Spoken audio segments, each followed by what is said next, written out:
광주 MBC 라디오 칼럼.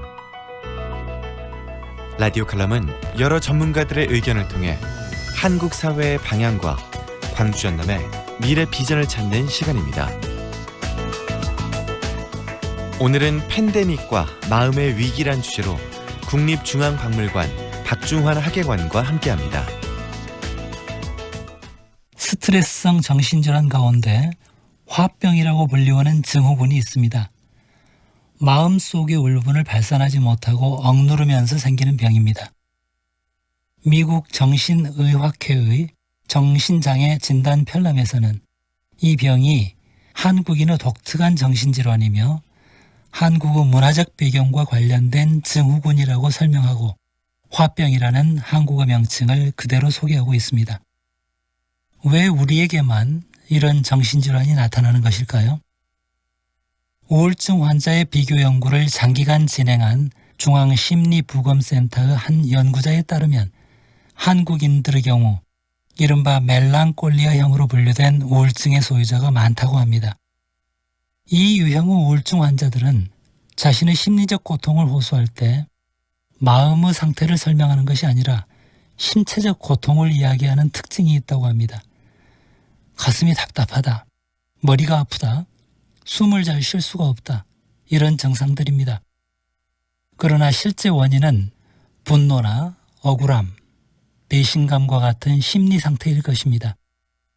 우리나라 사람들이 이처럼 자신의 감정을 제대로 표현하지 못하는 것은 주위의 시선을 크게 의식하고 체면을 중요시하는 유교적 사회 분위기와 관련이 있어 보입니다. 그런 감정을 갖고 있다는 것조차 남들에게 비웃음의 빌미가 될까봐 표현을 스스로 검열하는 것입니다. 코로나19로 인해 사람들의 활동이 억눌린 지 반년이 지났습니다. 생활과 생업에서 겪는 어려움과 함께 정신적 스트레스와 절망감이 사람들을 힘들게 하고 있습니다. 오랜 동안 자유롭게 만나지 못하고 스포츠나 여흥을 즐길 기회가 차단된 상황은 마음을 메마르게 만들었습니다.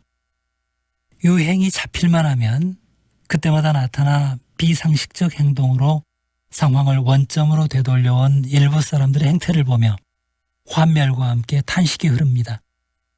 어려워진 경제나 교육 현장뿐 아니라 이제 마음의 건강을 돌아봐야 할 때입니다.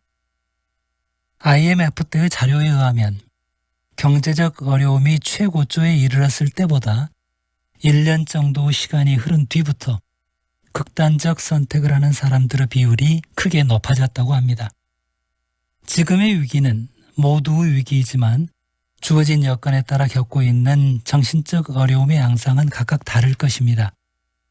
무언가 어려움이 있다면 억누르고 감출 것이 아니라 비대면의 소통을 통해서라도 누군가와 마음의 상태에 대해 이야기할 수 있어야 합니다.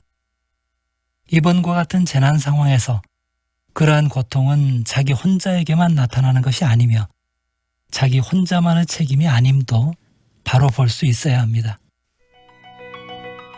박중환 학예관은 전남 유일의 국립박물관인 국립나주박물관의 초대 관장을 역임하며 그 개관 업무를 총괄했고 전라도 천년 역사편찬 사업 등 호남 지역 역사연구 보급 사업을 추진하고 있습니다.